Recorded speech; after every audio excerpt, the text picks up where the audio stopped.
ज़राइही बिलवसील औ कमा क़ाल अल्लाहु तबारक व तआला सदक़ल्लाहु व सदक़ रसूलुहुन नबियुल अमीनुल करीम। मुअज़्ज़ज़ सामिईन, आइए हम सब मिलकर सारी कायनात के मरकज़ अक़ीदत हुज़ूर दानाए ग़ुयूब रहमत आलम इमामुल अंबिया आक़ाए दो जहां सल्लल्लाहु अलैहि वसल्लम की मुक़द्दस बारगाह में पूरी जिंदा दिली के साथ दुरूद शरीफ का हदिया पेश करने पढ़िए बाआवाज़ बुलंद अल्लाहुम्मा सल्लि अला सय्यदना व शफीअना व हबीबना व मौलाना मुहम्मदिन मुबारिक वसल्लम सलातुन व सलामुन अलैका या रसूलल्लाह सल्लल्लाहु तआला अलैहि वसल्लम। आज का ये अज़ीम शान इजलास जश्न गौसुल वरा में आप सब शिरकत की सादत हासिल कर रहे हैं और ये एक ताज़ियती इजलास है। इस ताज़ियती इजलास में हम किसी के गम में शरीक होने के लिए आए हैं। उलमा हज़रात की मुक़द्दस जमीयत दूर दराज से आपके यहाँ जलवागर हुई है। अइम्मा हज़रात हैं, शोराए ज़वील एहतराम हैं और थोड़ी देर के बाद हुज़ूर साहिब सज्जादा गुले गुलज़ार क़ादरियत सरकार ग़यास मिल्लत होंगे और हम सब उनकी ज़ियारत कर रहे होंगे। दुआ कीजिए अल्लाह ताला इस महफिल की तमाम तर बरकतें हम लोगों को अता फरमाए और आज की इस महफिल का सवाब मरहूम निज़ामुद्दीन साहब को की रूह को अल्लाह ताला अता फरमाए। हमारी दुआएं मरहूम के हक़ में कबूल व मकबूल फरमाए। ताज़ियती इजलास का मतलब ही यही होता है कि हम किसी के गम में अगर शिरकत करें तो सब मिलकर उसके लिए दुआए मग़फ़िरत करें, दुआए जन्नत करें, दुआए शफ़ाअत करें और फिर महफिल का ताल्लुक़ अगर गौसियत माआब से हो जाए तो फिर उस दुआ को अल्लाह ताला कबूल फरमा लेता है, मक़बूल कर लेता है। अलहाज महबूब आलम साहब ने इस जलसे को मुनक़िद किया है। 65 कुरान शरीफ की तिलावत का ईसाल सवाब मरहूम को पहुँचाने का एहतमाम किया है और मरहूम उनके मामू हैं। बड़ा ताज्जुब होता है। ये वो दौर है जब रिश्ते पामाल नहीं नापाक किए जा रहे हैं। रिश्तों का वो तक़द्दुस जो पहले होता था अब नहीं पाया जाता। लेकिन अगर किसी महबूब आलम अज़हरी में रिश्तों का ये ख्याल पाया जाता है तो ये महबूब आलम का कमाल नहीं है, उनके पीर की बरकतें हैं, उनके पीर का कमाल है। अल्लाह ताला मरहूम को जन्नत में आला से आला मकाम अता फरमाए। पढ़ा कीजिए, कुरान शरीफ पढ़िए, तिलावत कीजिए, इसाले सवाब कीजिए। अल-मलफूज़ में सरकार आला हज़रत ने शेख अकबर मुहीउद्दीन इब्न अरबी रहमतुल्लाह अलैह के ताल्लुक़ से एक वाक़या नकल किया है। आप फरमाते हैं कि आप एक दावत में गए, जैसे आप दावत में आए हैं, वो भी एक दावत में गए तो देखा कि एक बच्चा खाना खा रहा है। आप उसके करीब पहुँचे तो वो रोने लगा। तो शेख अकबर मुहीउद्दीन इब्न अरबी रहमतुल्लाह अलैह ने उनसे पूछा कि रोने की क्या वजह है। तो उसने कहा, शेख मेरी वालदा का इंतकाल हो गया है और मुझे कशफ के जरिए ये मालूम हुआ है कि मेरी वालदा को जहन्नम का हुक्म हो गया है। शेख अकबर मुहीउद्दीन इब्न अरबी ताज्जुब में खड़े रहे। वो कहते हैं कि मैंने चलते फिरते 70 बार कलमा तय्यबा का विर्द कर लिया था और वो अभी तक महफूज था। जब मैंने सुना कि उसकी माँ के लिए जहन्नम का हुक्म हो गया है तो मैंने दिल ही दिल में वो कलमा तय्यबा का ईसाले सवाब उसकी माँ को कर दिया। जैसे ही किया तो वो बच्चा हंसने लगा। मैंने पूछा अब हंसने की वजह? कहा, शेख फरिश्ते आए हैं, मेरी माँ को जन्नत ले जा रहे हैं। सरकार आला हज़रत ने तहरीर फरमाया अल-मलफूज़ में, इसाले सवाब किया कीजिए। आज की इस महफिल का सवाब हम मरहूम की रूह को भी इंशाअल्लाह ताला मरहूम की रूह की बारगाह में पेश करेंगे और फिलिस्तीन के वो तमाम मज़लूम अहले ईमान जो मस्जिद अक़सा के लिए शहीद हो गए उन लोगों के लिए भी दुआ करेंगे। दुआ कीजिए अल्लाह ताला अहले फिलिस्तीन को फतेह अता फरमाए, दुश्मनों को निस्त नाबूद फरमाए। आज की गुफ्तगू अगर आप सुनना चाहते हैं, मेरी आवाज़ के साथ आवाज़ मिलाकर दुआ कर लीजिए ताकि मैं इफ्तिताह कर सकूं। तमाम हजरात आवाज़ मिलाकर दुआ करें कि परवरदिगार हम सबको मसलके आला हजरत पर कायम दायम रहने की तौफीक अता फरमाए। हुजूर सरकार गयास मिल्लत की आमद है। सिलसिले कादरिया की एक अज़ीमुश्शान खानकाह कालपी शरीफ से आपका ताल्लुक है। कालपी शरीफ मोहताज तारुफ नहीं है। कालपी शरीफ का फैज़ान तकरीबन सभी खानकाहों में आज पाया जाता है। ये वहाँ के बुजुर्गों का बेपनाह करम है। सिलसिले कादरिया हुजूर सरकार गौसे आज़म रज़ी अल्लाह ताला अन्हु से बहुत का इस सिलसिले पर बड़ा करम रहा तारीखी एतबार से। इराक जिसे दारुल हुकूमत बनाया था मौला अली रज़ी अल्लाह ताला अन्हु ने मदीना शरीफ से मुंतकिल करके इराक ही में कूफा है, इराक ही में बसरा है, इराक ही में बगदाद है। बगदाद का एक दौर ज़र्री रहा है। बगदाद अपने बहुत पुराने दौर में मेसोपोटामिया के नाम से मशहूर था। बगदाद में सबसे पुरानी तहजीब पाई जाती है जिसे आप सुमेरियन के नाम से जानते हैं। सुमर्रा, ये जो आप गिनतियां कर रहे हैं 1 2 3 4 5 10 तक, ये गिनतियों का ईजाद करने वाली कौम सुमेरियन थी। सुमेरियन के बाद ये 5000 साल पहले की तारीख आपके सामने रख रहा हूँ। सुमेरियन के बाद का जो जमाना आया बगदाद का जो बहुत मशहूर हुआ वो इस्लाम के बाद का रहा। हज़रत उमर बिन अब्दुल अजीज रज़ी अल्लाह ताला अन्हु जैसी शख्सियत यहाँ पर बैठकर इंसाफ किया करती थी, ये वही बगदाद था। आज इस पर मैं इख्तिसार के साथ, चूंकि उलमा हजरात यहाँ पर तशरीफ रखते हैं, मैं चाहता हूँ कुछ ऐसी बातें जो आपके दामन में रह जाएं, आपके दिल में रह जाएं, आपके दिमाग में रह जाएं, घर लेकर जाएं, यहाँ से उठें, गौसे आज़म रज़ी अल्लाह ताला अन्हु की बरकतें लेकर जाएं। क्योंकि मुझे यकीन है गौसे आज़म रज़ी अल्लाह ताला अन्हु की बरकतें जहाँ जहाँ होंगी वहाँ वहाँ बेइत्मीनानी दूर होगी। अल्लाह सुकून अता फरमाएगा, बरकत अता फरमाएगा। आज सरकार गौसे आज़म रज़ी अल्लाह ताला अन्हु की इस तारीखी बात को अगर आप सुनना चाहते हैं तो फिर जिंदा दिली का सबूत दे दीजिए ताकि मैं अपनी गुफ्तगू शुरू कर सकूं। सारा मजमा आवाज से आवाज मिलाए, दुआ करे अल्लाह ताला हम सबको इस्लाम की खिदमत करने की तौफीक अता फरमाए। सरकार गौसे आज़म रज़ी अल्लाह ताला अन्हु बगदाद शरीफ में आप जलवागर हुए। तकरीबन आपकी उम्र 18 से 19 साल की थी। आप वहाँ पर पहुँचे हैं। क्या कैफियत थी, क्या हालात थे, क्यों गए थे जीलान छोड़कर? माँ की उम्र तकरीबन 80 साल थी। 80 साल की एक बेवा माँ को छोड़कर गौसे आज़म रज़ी अल्लाह ताला अन्हु का सफर करना दूर दराज का आज के दौर में बड़ा ताज्जुब में डालता है। ताज्जुब की बात तो ये भी है कि महबूब आलम साहब अपने मामू के नाम पर इतना बड़ा एहतमाम कर रहे हैं। ताज्जुब की बात तो ये भी है कि महबूब आलम साहब अपने मामू के नाम पर लोगों को बुलाकर दावत कर रहे हैं और इतना बड़ा इसाले सवाब की महफिल उन्होंने सजा रखी है। आप जानते हैं ये ताज्जुब मैं क्यों कर रहा हूँ?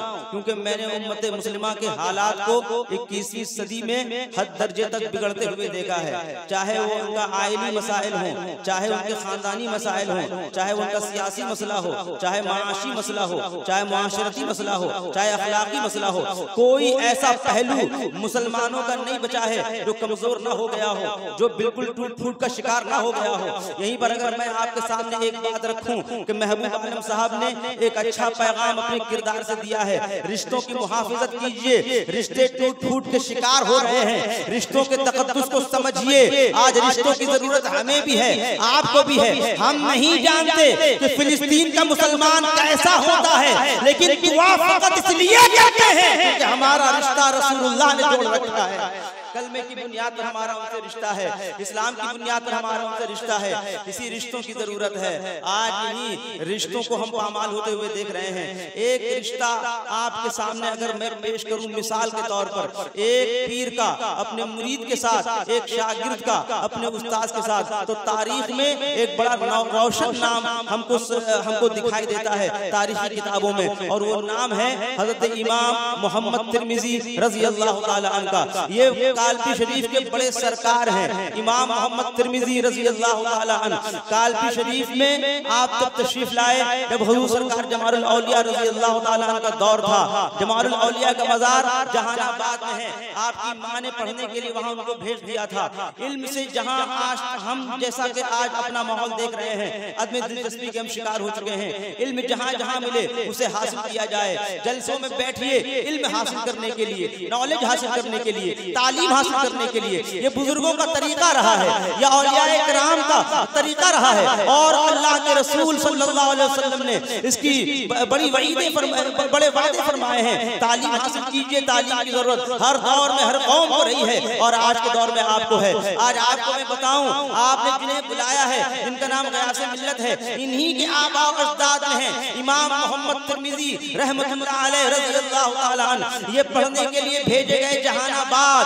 वहाँ हज़रत शाह जमालुल औलिया थे, जिनके बारे में आला हज़रत इरशाद फरमाते हैं, खाने दिल को ज़ियादे रूए ईमान को जमाल शहज़िया मौला जमालुल औलिया के वास्ते। ये बहुत बड़े बुजुर्ग की बात मैं कर रहा हूँ। मुल्ला जीवन जिनका नाम है इल्मी दुनिया में कभी कोई भुला नहीं पाएगा। हज़रत औरंगज़ेब रहमतुल्लाह अलैह जैसे लोग जिन्हें बुलाकर बाज़ाब्ता जिनके सामने इस्तिफ़ादा किया करते थे, उनका नाम मुल्ला जीवन है। सीतापुर में आपका मज़ार है। मुल्ला जीवन जानते कौन है? जमालुल औलिया के शागिर्दों के शागिर्दों के शागिर्द हैं। जमालुल औलिया रज़ी अल्लाह ताला अन्हु क्या पढ़ने के लिए गए। इमाम मोहम्मद तिरमिजी का हुजूर इल्म हासिल करने आया हूँ, हुजूर तालीम हासिल करने आया हूँ। हज़रत जमालुल औलिया ने कबूल कर लिया, आप पढ़ने लग गए। लेकिन आप जानते हैं आज के हालात में, उस दौर के हालात में कितना फर्क है। आज लाखों खर्च करने के बाद भी आप कुर्सी पर बैठने के लिए तैयार नहीं है। लाखों एहतमाम करने के बाद भी जलसे की कुर्सियां खाली हो जाया करती है। कोई सुनने के लिए तैयार नहीं है, कोई मदरसा जाने के लिए तैयार नहीं है, मदरसे में पढ़ने के लिए तैयार नहीं है, तालीम हासिल करने के लिए तैयार नहीं है। उम्मत मुस्लिमा की जहालत का हाल अगर हम आपके सामने दायराना तौर पर रखें तो आप 2005 की रिपोर्ट देख लीजिएगा। मुसलमानों की जहालत का आलम ये है, जाहिलियत का आलम ये है कि इनसे ज्यादा पढ़े लिखे एससी हैं, एसटी हैं, ओबीसी हैं, वो हैं जिन्हें अछूत समझा जाता है, जो बहुत पिछड़ा वर्ग कहलाता है अपने आप को। वो लोग आपसे ज्यादा पढ़े लिखे हो चुके हैं। लेकिन इसीलिए मैं आज सरकार गौसुल वरा रज़ी अल्लाह ताला अन्हु की महफिल से ये दुआ कर रहा हूँ, क्योंकि गौसे आजम रज़ी अल्लाह ताला अन्हु की बारगाह का हमें यकीन है और आपकी बरकतों पर हमें भरोसा है इस बात पर कि अगर गौसे आजम यहूदी को, काफिर को, नसरानी को मोमिन बना सकते हैं, वही गुनाहगार को परहेजगार भी बना सकते हैं, बेनमाजी को नमाजी भी बना सकते हैं।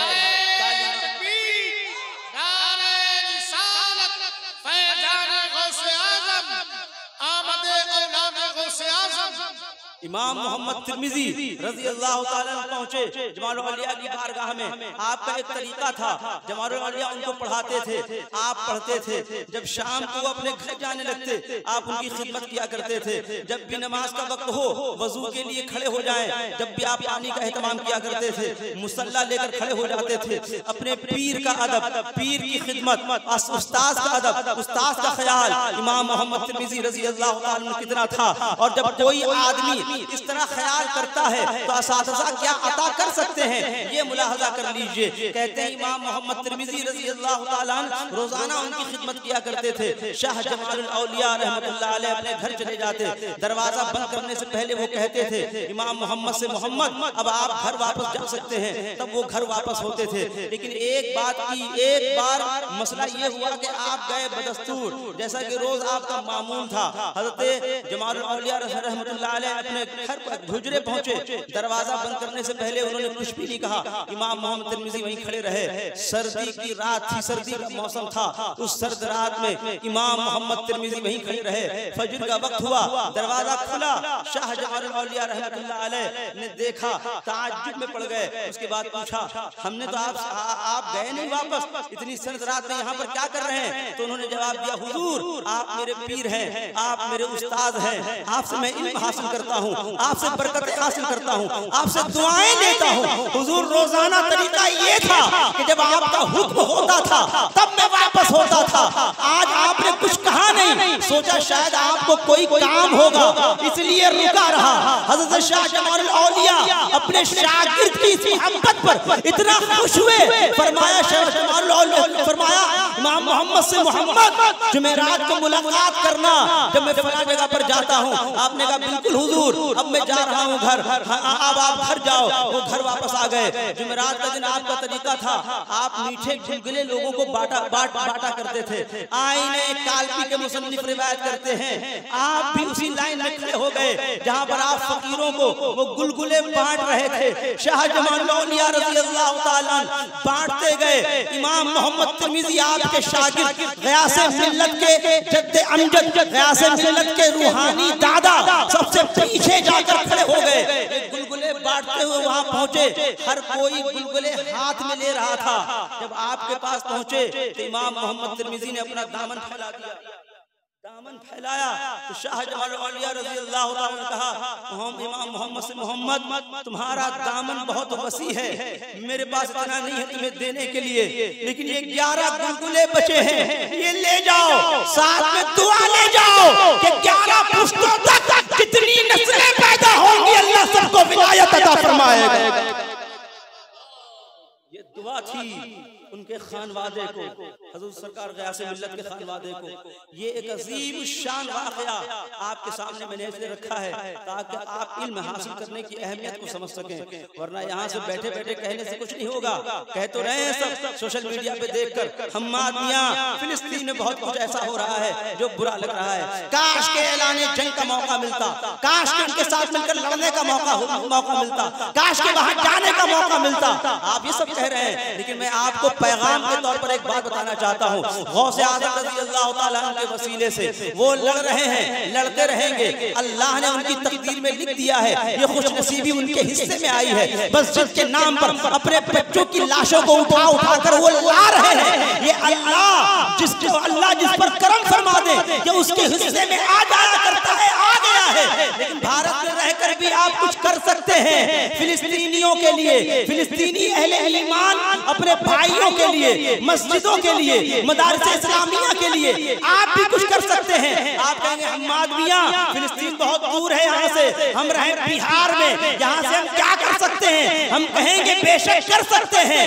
यहूदियत के खिलाफ, नसरानियत के खिलाफ वो लड़ाई लड़ रहे हैं, आपको लड़ने की जरूरत नहीं है। यहूदियत आपके नबी की सुन्नतों से नफरत करती है, आप अपने नबी की सुन्नत को जिंदा करके ऐलान जंग कर सकते हैं।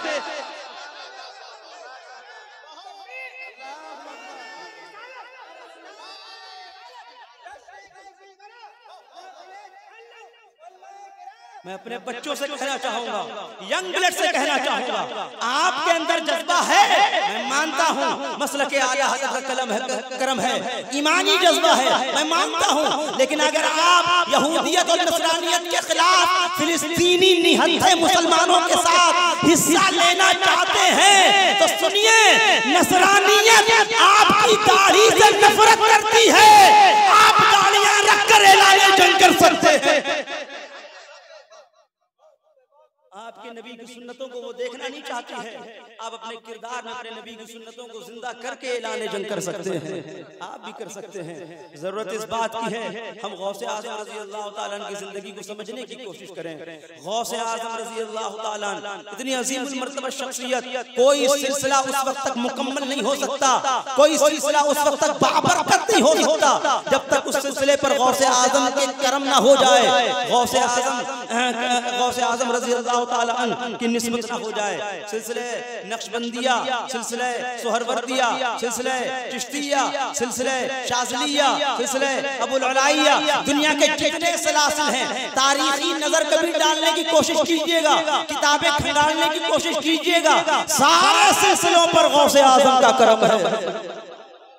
सिलसिले नक्शबंदिया, बहाउद्दीन नक्शबंद रज़ी अल्लाह ताला अन्हु की पैदाइश से 100 साल पहले गौसे आज़म रज़ी अल्लाह ताला अन्हु ने उज़्बेकिस्तान की तरफ इशारा करके फरमाया था, उज़्बेकिस्तान USSR के वो 6 ममालिक में से एक मुल्क है, रशिया के वो 6 ममालिक हैं जो बाद में अलग कर दिए गए। अमेरिका और रशिया की लड़ाई के बाद ताजिकिस्तान, तुर्कमेनिस्तान, आज़रबाईजान, उज़्बेकिस्तान, ये सारे मुस्लिम ममालिक थे। एक जमाने में यहाँ कम्युनिस्ट आए और कम्युनिस्टों ने यहाँ पर इस्लाम पर पाबंदी लगाई, मजहब पर पाबंदी लगाई। कोई ला इलाहा इल्लल्लाह नहीं कह सकता था, कोई दाढ़ी नहीं रख सकता था, कोई अल्लाह का नाम नहीं ले सकता था। ऐसा दौर उज़्बेकिस्तान ने देखा है, लेकिन 100 साल पहले सरकार गौसे आज़म ने इशारा करके फरमाया था, यहाँ के मुसलमानों को मसाइब से गुजरना होगा, परेशानियों से गुजरना होगा, अल्लाह उनसे इम्तिहान लेगा, लेकिन वो घबराए नहीं। अल्लाह ताला बुझते हुए इस्लामी चिराग को दोबारा रोशन फरमाएगा, क्योंकि यहाँ अल्लाह बहाउद्दीन को पैदा करने वाला है। 100 साल पहले गौसे आज़म रज़ी अल्लाह ताला इशारा फरमाया था और बहाउद्दीन नक्शबंद वहां जलवागर हुए, सिलसिले नक्शबंदिया की बुनियाद डाली, सिलसिले सोहरवर्दिया। आप शेख शहाबुद्दीन सोहरवर्दी के मामू आते थे हुजूर गौसे आज़म के पास। एक दिन आकर अर्ज़ किया, हुजूर मेरा भांजा है। मामू और भांजे का ताल्लुक कितना मुकद्दस होता है। मेरा भांजा है, फलसफा पढ़ता है, साइंस पढ़ता है, मंतिक पढ़ता है, लॉजिक पढ़ता है, ज़्यादातर उसका दिमाग ये अक़ली उलूम अक़लिया में लगता है। मैं चाहता हूँ आप उलूम नक़लिया की तरफ से माइल फरमा दें, इस पर करम फरमा दें। गौसे आज़म रज़ी अल्लाह ताला ने इरशाद फरमाया, ले आना अपने भांजे शहाबुद्दीन को। 19-20 साल के कड़ियल जवान थे शेख शहाबुद्दीन सोहरवर्दी। फलसफा आपकी ज़बान पर रहा करता था, मंतिक में बहुत माहिर थे, लॉजिक आपके कदमों का बोसा लिया करता था। उनके मामू लेकर आए गौसे आज़म के बारे में, हुजूर ये शहाबुद्दीन मेरा भांजा है, करम फरमा दे। गौसे आज़म ने करीब बुलाया, शेख शहाबुद्दीन को करीब हुए और उसके बाद आपने पूछा, शहाबुद्दीन सब कुछ याद है? तो हुजूर सारे फलसफे के उसूल याद हैं, जो पूछें मैं बता सकता हूँ। हज़रत गौसे आज़म मुस्कुराए, मुस्कुराकर आपके सीने पर हाथ रखा, यूं फेरा और पूछा, शहाबुद्दीन कुछ याद है? तो हुजूर सब भूल गया। उनके मामू ने कहा, हुजूर मैं तो आया था शायद कुछ आपसे और मिल जाए, यहाँ तो जो था वो भी चला। गौसे आज़म इरशाद फरमाते हैं कि नई चीज लिखने के लिए पुरानी चीज मिटानी होती है।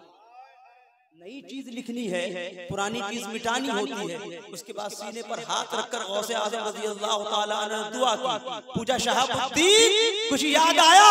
तो हुजूर छोड़िए यादों की बातें, अब तक काला काला में सोचता था खुदा का जलवा नित्य जाए नजर आ जाए, कभी नजर नहीं आया, आज आपके चेहरे में खुदा का जलवा देख रहा हूं।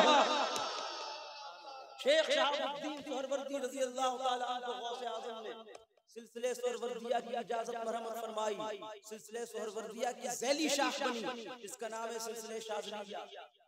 लीबिया की एक बहुत मशहूर जंग हुई थी, फ्रांसीसी वहां घुस गए थे। उस मुस्लिम मुल्क को जिन लोगों ने आजाद कराया था, वहां की फौजियों से लड़कर वो सिलसिले शाज़लिया के पीर हजरात थे और मुरीदीन। ये तारीख।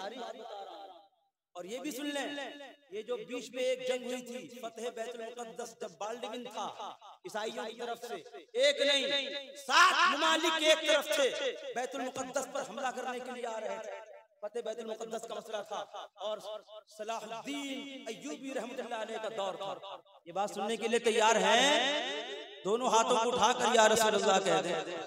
मुझे लगना चाहिए कि आप सुनना चाहते हैं। ये सलाहुद्दीन अय्यूबी रहमतुल्लाह अलैह का दौर था। सलाहुद्दीन अय्यूबी ने एक बहुत बड़ी फौज तैयार की, बहुत बड़ी फौज, 2 लाख। इन बड़ी फौज की तादाद थी 2 लाख और उनके साथ 7 लाख लोग।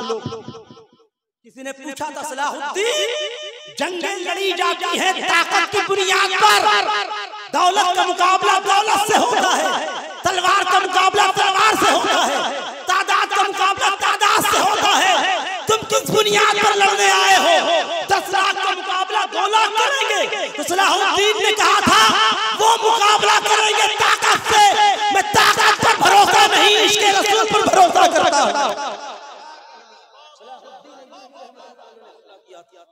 और सुने उस जंग में एक जमात थी उलमा की, इसीलिए मैं बता रहा हूं उस जंग में एक जमात थी उलमा की, इनका लश्कर अलग बनाया गया। आज भी आप कभी कभी तारीख की किताबें पढ़ते होंगे, उसमें मक़दिसी लफ्ज़ आता होगा, मक़दिसी, बड़े बड़े उलमा मक़दिसी गुजरे। ये जितने मक़दिसी हैं ये वो गाज़ी अहले इस्लाम हैं जिन्होंने फतेह बैतुल मुक़द्दस की लड़ाई में सलाहुद्दीन अय्यूबी के साथ हिस्सा लिया।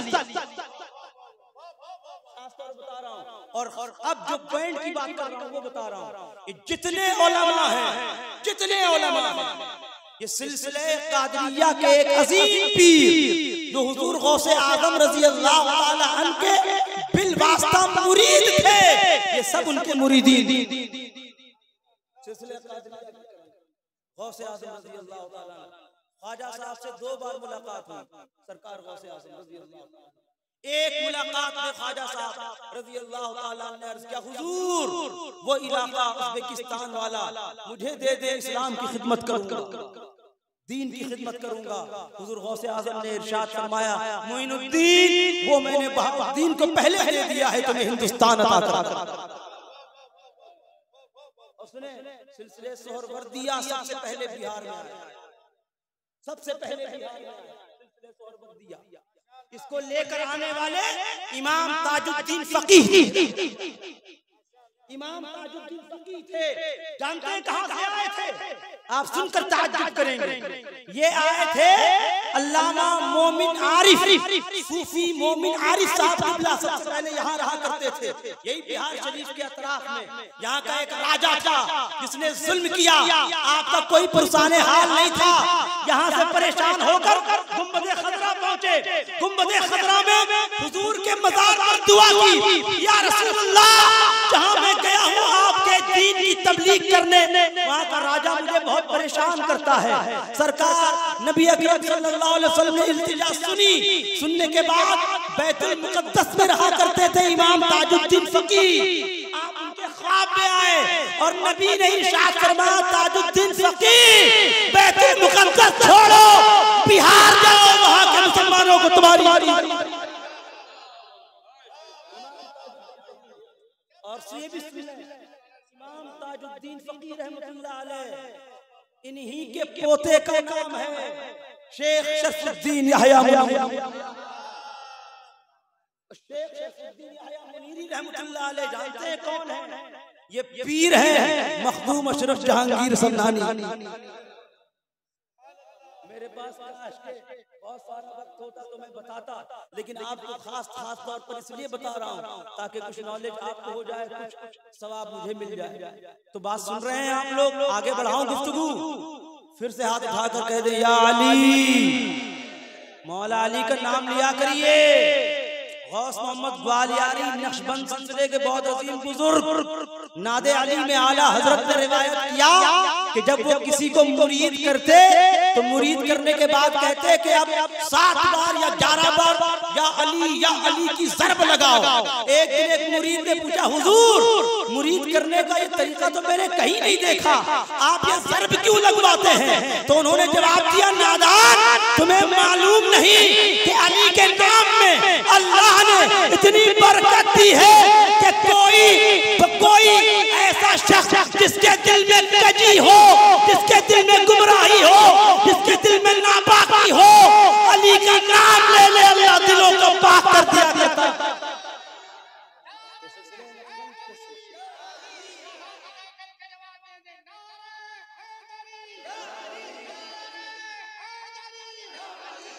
सिलसिले कादरिया के बुजुर्गों से मुंसलिक हो जाइए। सिलसिले कादरिया के बुजुर्गों से इमाम मोहम्मद तिरमिजी रज़ी अल्लाह ताला की विलायत की शान का आलम ये था कि वजू फरमा कर जब आप अपने घर से मस्जिद की तरफ आते और वजू का पानी अगर पाँव में लगा होता, उस पाँव से अगर नक्शे कदम कहीं पर पड़ जाते और उस नक्शे कदम पर अगर वक्त का बहुत बड़ा शराबी भी कदम रख देता, अल्लाह तबारक व तआला उसे तौबा की तौफीक देकर वली बना देता। ये इमाम मोहम्मद तिरमिज़ी रज़ी अल्लाह ताला की विलायत का आलम था, जिनके साहबजादे तशरीफ लाए हैं सरकार हुजूर गयास। हुजूर सरकार गयास हम आपसे कहना चाहेंगे, सरकार गौसे आज़म रज़ी अल्लाह ताला अन्हु और आपकी जिंदगी का वो अजीम लम्हा, वो अजीम पहलू जिसने पूरी दुनिया में इनकलाब बर्पा किया, उसे मुलाहजा कभी करने की कोशिश कीजिएगा। आज की इस गुफ्तगू में सरकार गौसे आज़म रज़ी अल्लाह ताला अन्हु का बगदाद में जाना क्यों था, इतना लंबा सफर क्यों किया, बेवा माँ को क्यों छोड़ा, बूढ़ी माँ को छोड़कर क्यों गए, वालिद का जबकि इंतकाल हो गया था, बज़ाहिर कोई और सहारा नहीं था।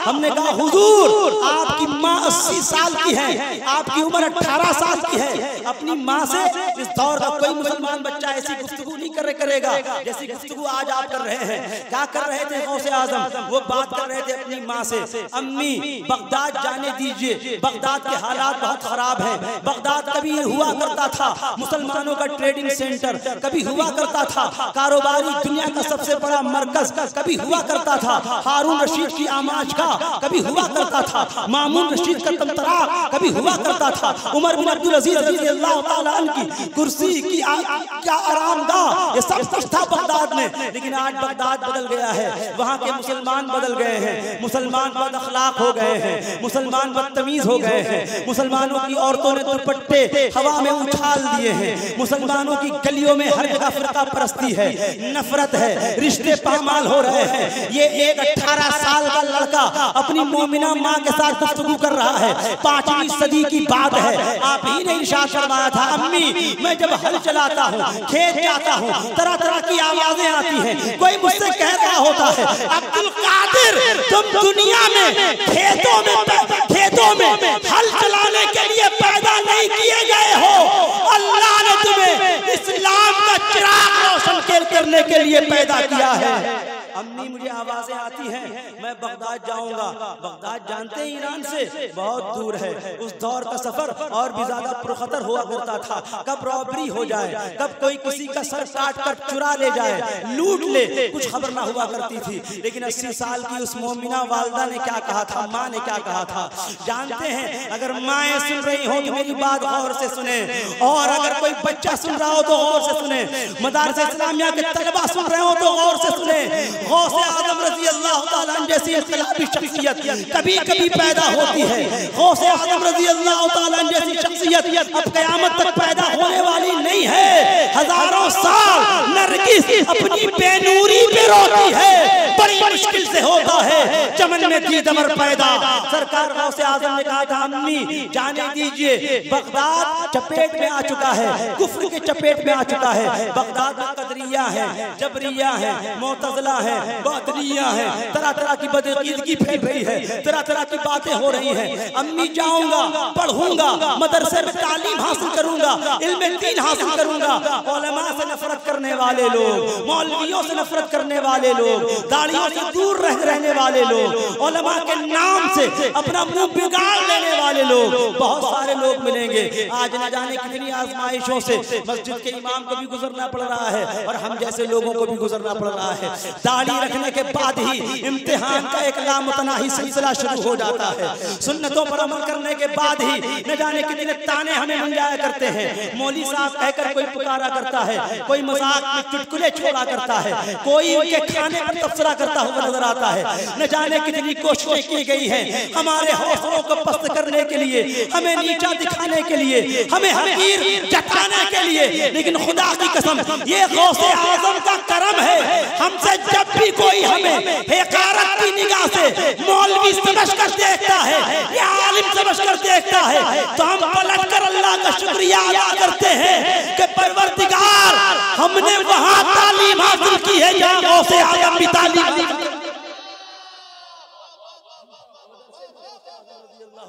करने गए। सरकार गौसे आज़म मदरसा जा रहे हैं पढ़ने के लिए, मदरसे की ये अहमियत है।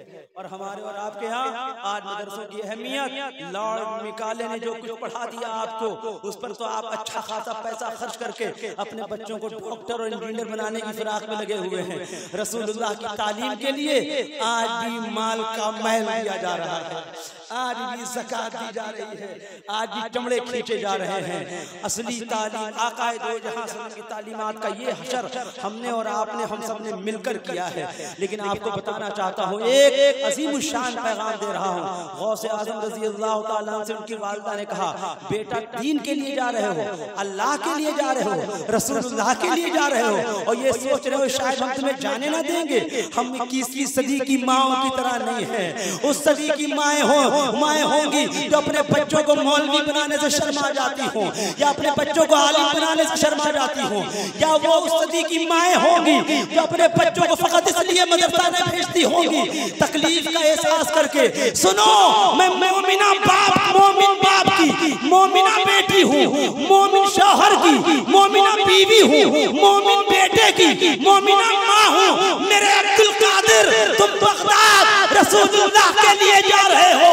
अल्लाह ने मुझे एक अब्दुल कादिर दिया है, अल्लाह 100 अब्दुल कादिर देता, मैं सारे बच्चों को दीन के नाम पर कुर्बान कर देते।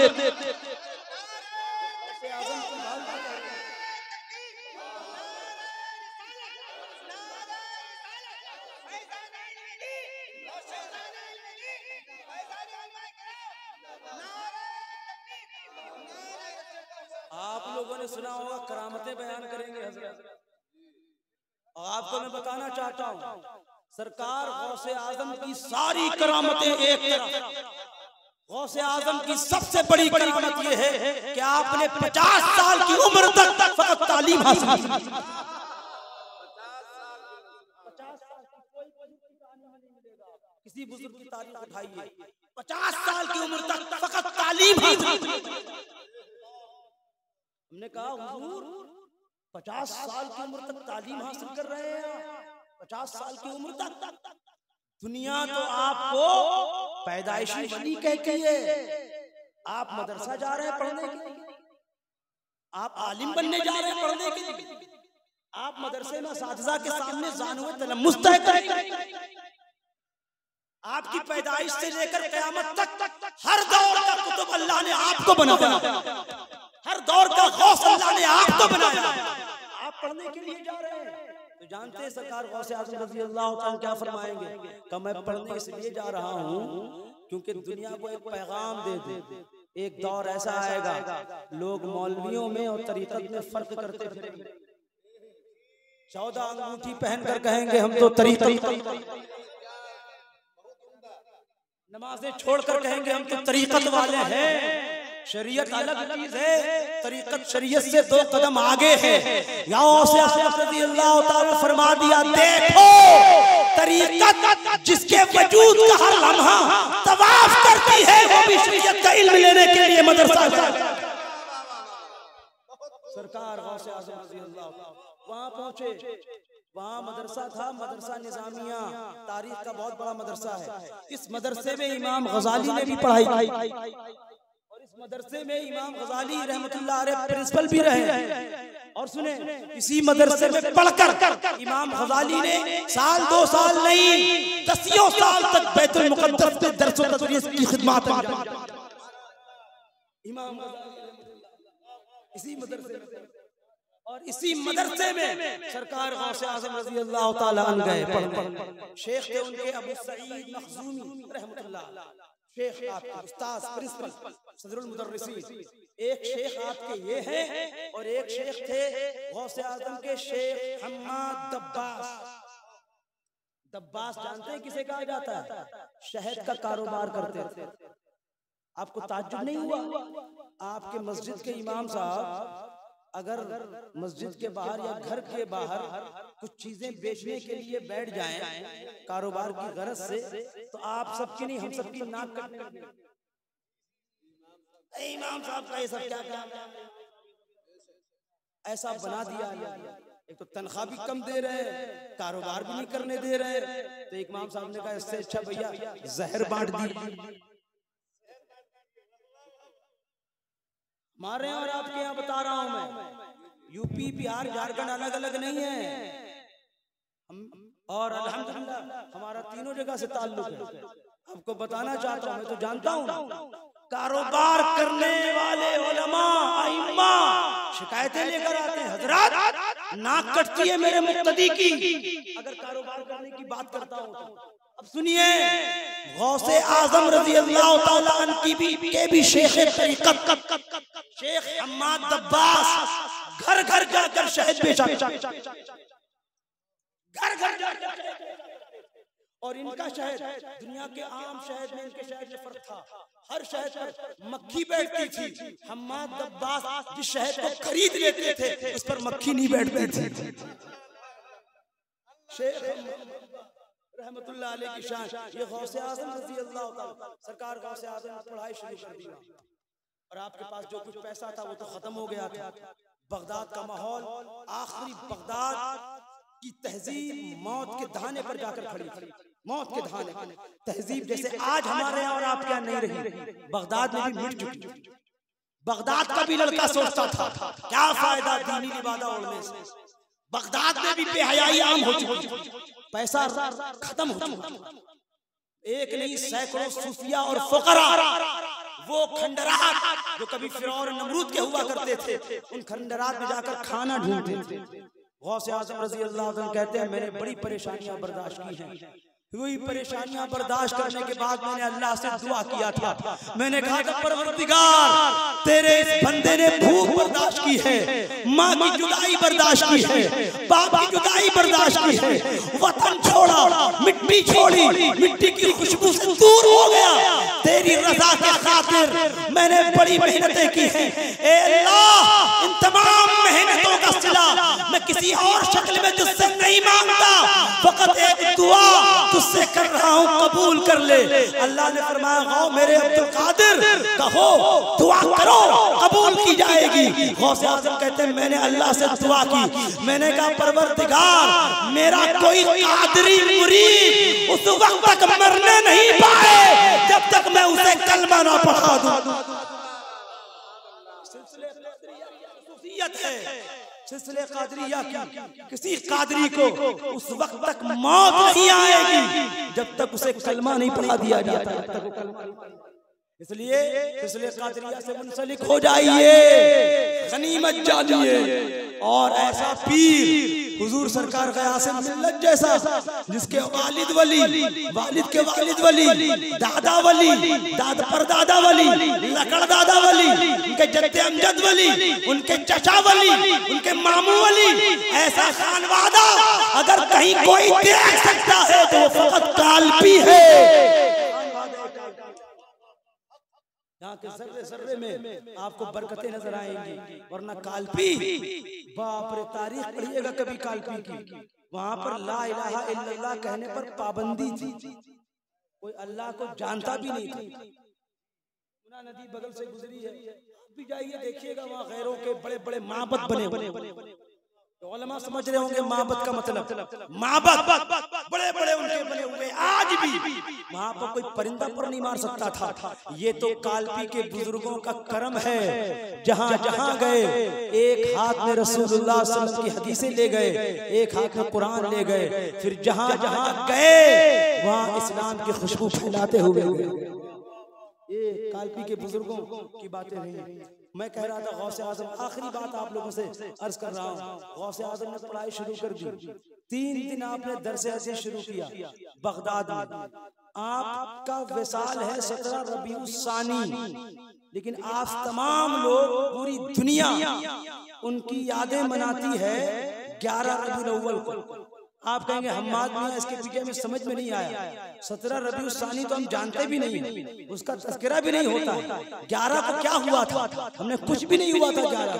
11 की कोई ऐसी बात नहीं है जो खास तौर पर गौसे आज़म की जिंदगी से मंसूब हो या मुंसलिक हो। आप कहेंगे तो फिर ऐसा क्या हुआ था, हम कहेंगे फकत ये हुआ था जो आला हज़रत ने भी इरशाद फरमाया कि गौसे आज़म 11वीं की शब जो आती है 12वीं शुरू होती है, इस 12वीं की शब में रसूलुल्लाह को मिलाद मनाते थे, हुजूर का मिलाद मनाते थे, 11वीं की शब हुजूर का मिलाद मनाते थे। और एक बात और बताऊं, इस मिलाद में बहुत बड़ा मौलाना है अहले हदीस गैर मुक़ल्लिदों का, नाम है उसका इब्ने तैमिया, जिसने कभी किसी को छोड़ा नहीं, सब पर तनकीद की, सब पर जरह की, बिदअत के आगे बढ़ गया कि गुंबद खजरा के ताल्लुक से भी गुस्ताखाना कौल कर दिया। लेकिन जब गौसे आजम रजी अल्लाह ताला नबी का मिलाद मनाते थे और मिलाद के बाद जब आप लंगर करते थे रसूलुल्लाह के नाम पर, तो उस लंगर में गल्ला इब्न तैमिया भेजते थे। गौसे आजम के तंतराक की बात कर रहा हूँ, इल्म की बात कर रहा हूँ। गौसे आजम रजी अल्लाह ताला, एक दिन की बात है, आकाए दो जहां सल्लल्लाहु ख्वाब में जलवागर हुए, कहा मेरे अब्दुल कादिर तुम हर साल इस शब में मेरा मिलाद मनाते हो? कहा हुजूर मनाता हूँ, बरकतें हासिल होती हैं। नबी इरशाद फरमाते हैं अब्दुल कादिर मेरी रहमतों ने आज फैसला किया है, तुम मेरी 12वीं मनाते हो, दुनिया तुम्हारी 11वीं मनाया करे। पूरी दुनिया में गौसे आजम की जगह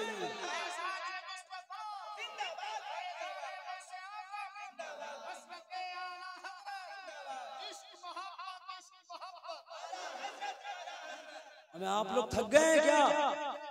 हमको लग रहा है पीछे वाले तो सोच रहे हैं कि कब आप जाइए किसी तरह, है ना?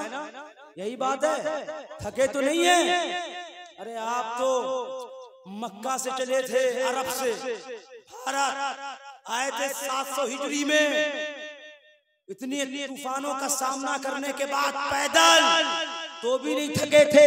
हमने पूछा था इतना चलने के बाद तो बड़े बड़े लोग थक जाते हैं, आप क्यों नहीं थकते? तो आप ही ने जवाब दिया हम आदमियां थक जाता, लेकिन क्या करें, इश्क़ रसूल थकने नहीं देता, मोहब्बत इस्लाम थकने नहीं देती है। अगर थके नहीं है तो दुआ कीजिए कि अल्लाह ताला मरहूम को जन्नत में आला से आला मकाम अता फरमाए, सरकार गयासे मिल्लत की उम्र में सेहत के साथ बरकतें अता फरमाए। हुजूर सरकार गौसे आजम रजी अल्लाह ताला पढ़ने लगे, दर्स हदीस करने लगे। कहते हैं कि सरकार गौसे आजम के दर्स में, तकरीर में सिर्फ इंसान नहीं, 70-70 हजार वो लोग आते थे जो दिखते नहीं, वो लोग आते थे हुजूर गौसे आजम की।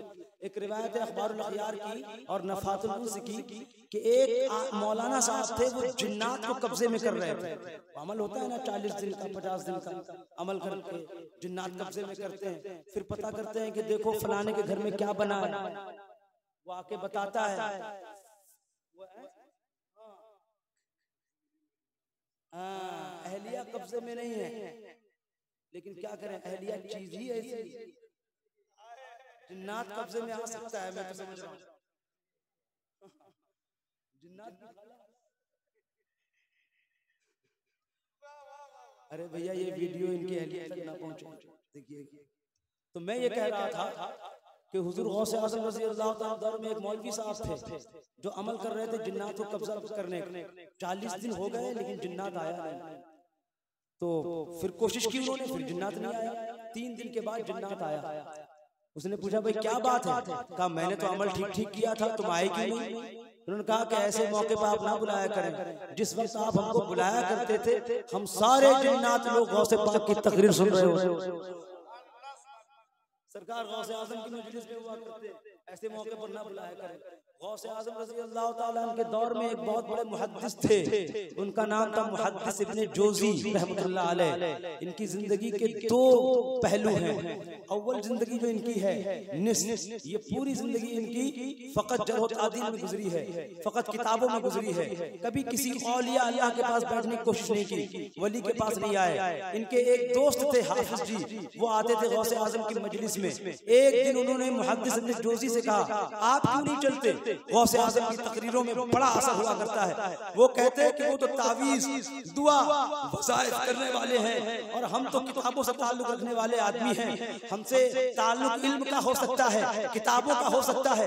मैं वहाँ पर क्या करूँगा जाकर? वो तो वज़ाइफ कराते हैं, विर्द कराते हैं, वहाँ पर मेरा कोई काम नहीं है। मेरा ताल्लुक तहकीक से है, मेरा ताल्लुक इल्म से है, मेरा ताल्लुक तालीम से है, मेरा ताल्लुक किताबों से है, मेरा ताल्लुक उससे नहीं है जहाँ पर आप जाते हैं। एक दिन उन्होंने उन्होंने कहा कि ठीक है, जब मर्जी करे आप मेरे साथ चलिएगा, तकरीरें आपको सुनने की अच्छा मौका मिलेगा आपको। उन्होंने कहा मैं नहीं जाऊंगा, आप जाइए। 2-3 दिन हो गए।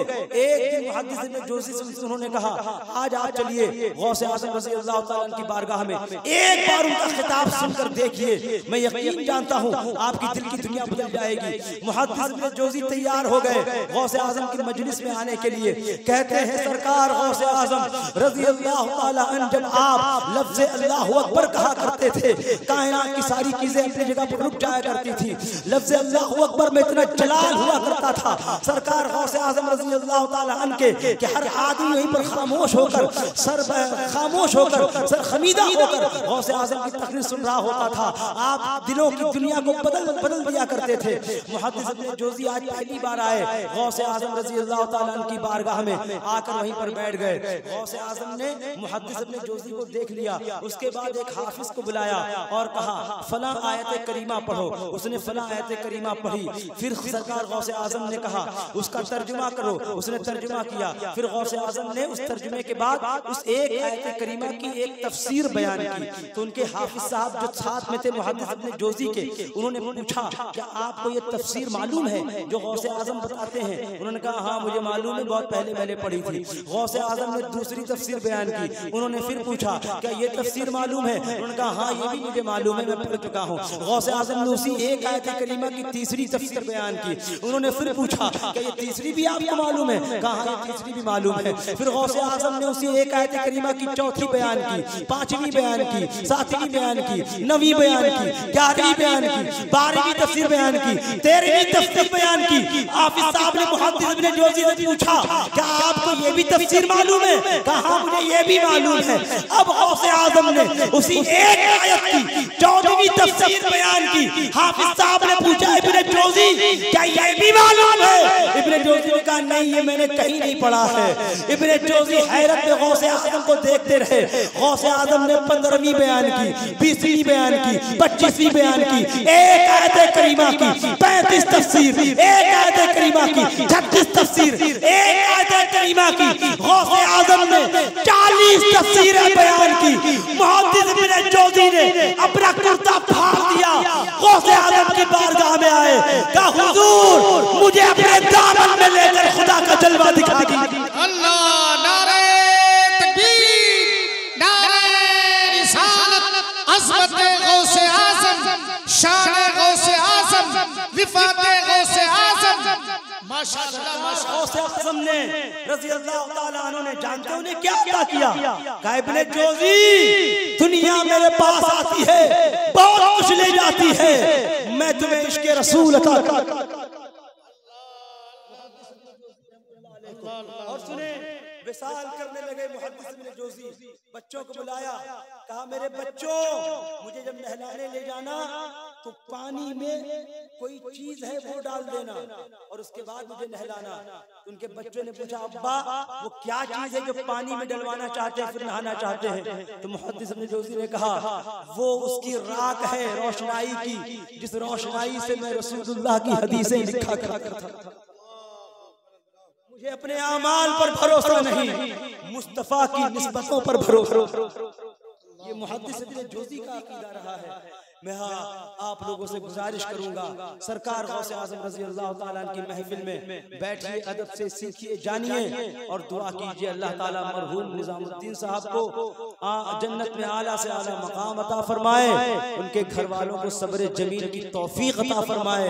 इन उलमा हज़रात का अदब कीजिए, एहतराम कीजिए और आप तमाम लोगों से कहना चाहूंगा इल्म दीन हासिल कीजिए, कहीं से भी मिले हासिल कीजिए, बच्चों को तैयार कीजिए। वहाबी और देवबंदियत के खिलाफ अगर आप लड़ना चाहते हैं, सबसे उम्दा सबसे बड़ा हथियार अगर आला हजरत ने दिया है वो इल्म है, तालीम हासिल करने का ज़ौक़ है, शौक है।